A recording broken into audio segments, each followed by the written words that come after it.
Hey everybody, today I am going to be reviewing The Blair Witch Project. This film came out in 1999. It was directed by Daniel Myrick and Edward Sanchez. 1999 obviously was a key year in American film where we saw a lot of movies that were reflecting a sort of disorienting uncertainty about the future. The changing landscape as we head into the 21st century, and I think that Blair Witch Project is kind of that perfect zeitgeist film that sort of represents an aspect of that. You have two film students who in the early 90s just came up with a really compelling angle, a really particular gimmick, and obviously the success of the Blair Witch Project was huge.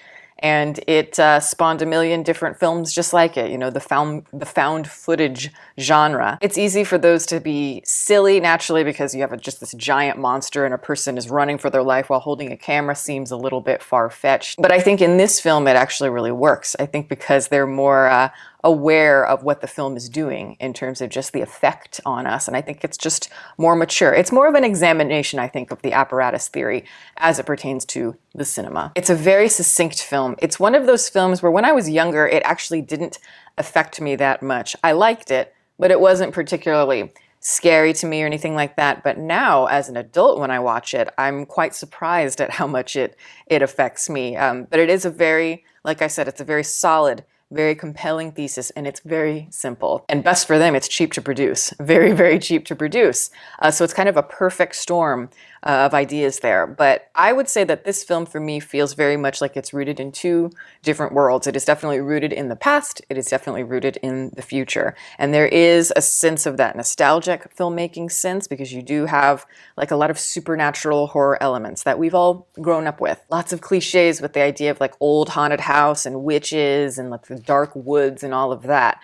And also just the idea of the anticipation of seeing the monster without actually seeing it, a la Jaws. But then it's done in this very refreshing way where we're sort of peeking into the future of more independent DIY filmmaking. In a way, what these characters are experiencing, not only the terror, but just in terms of how they want to capture it all, is something that is very universal to a lot of us, especially in the 21st century. And I think, again, that's why it holds up so well, because, you know, we all can echo the sentiment that Heather has here, the main character. The characters they have here, I think, are great, just because they feel real. They're not purposely trying to be super quirky or anything. They just feel real.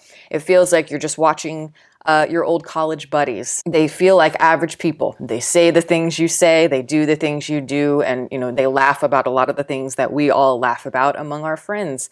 And they mix in what is very ordinary and incidental with something that is terrifying, which is very true to life. And that's what makes everything feel authentic and very nuanced. As an example, I think it's close to the end of the film where Heather, the main character, is freaking out. She's crying. She's upset. Something really, really scary has just happened. And, you know, these two characters are doomed. And yet, you know, she's crying and she's like, my hair is caught, like in her backpack. And it's just those little things like that that I really love. Heather, for me, is the key to the entire film, naturally.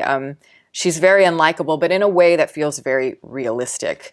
And she's just, you know, she's just a typical girl. She feels like someone who is in their early 20s, somebody that just got out of college, maybe.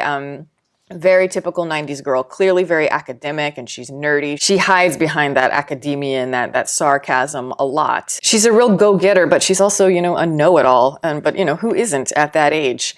But I think it's really funny how when they're making the documentary and they're going around interviewing people, I think it's so funny how she constantly interrupts the person that she's interviewing, like as if she's not even listening. And I love that was also a great touch because you're just like, shut up. There is that sense of narcissism to her in particular, whereas the other guys are more just kind of along for the ride. And really, they deserve a lot more credit than they are given. And her passion for the project is great, but to an extent. And it becomes, you know, a point of contention for the characters naturally.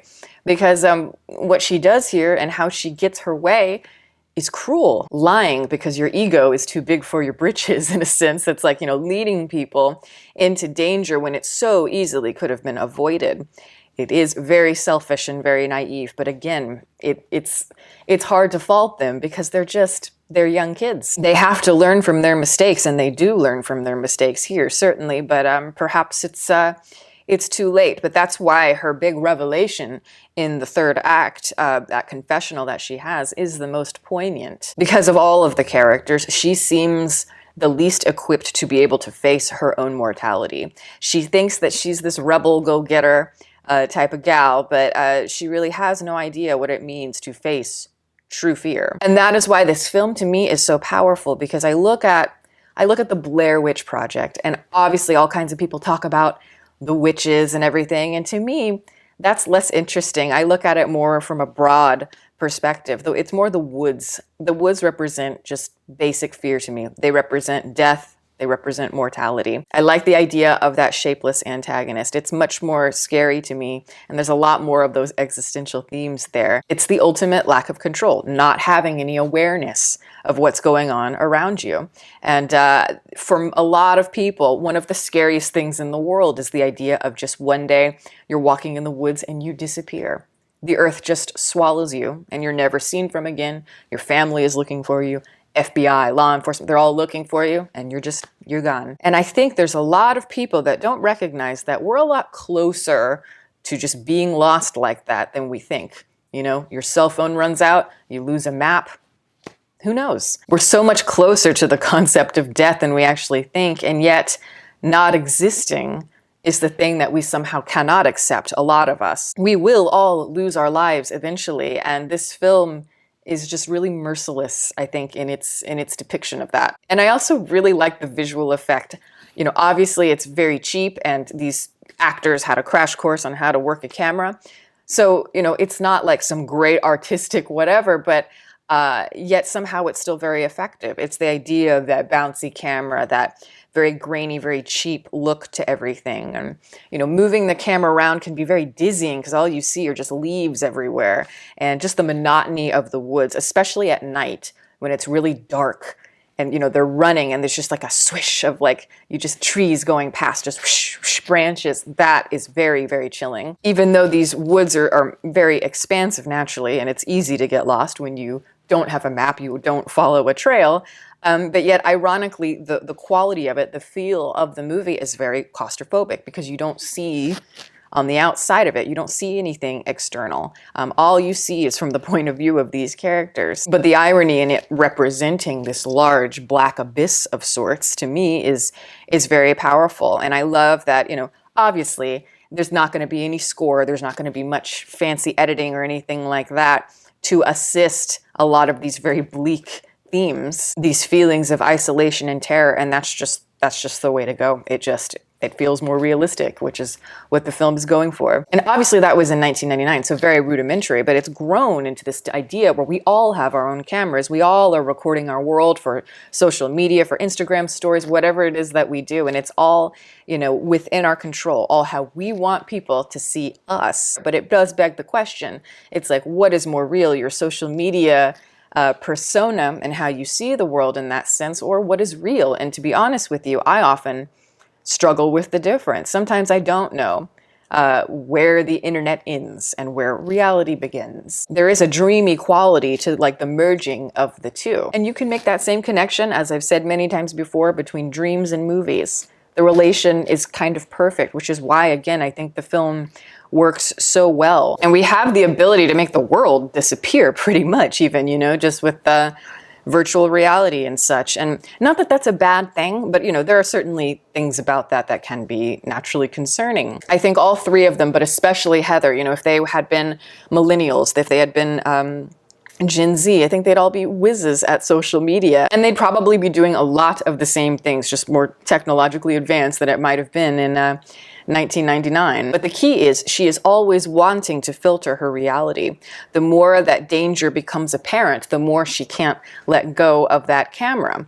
And of course, one of the characters does say to her, like, I see why you like this so much, or something like that. He says it's because it's not quite reality. It's a filtered reality. And of course, she is pressured eventually to finally reveal what it is about why she can't let go of that idea. And she screams, "It's all I have left," which is a really revealing response, but also a very sad one, a very relatable one.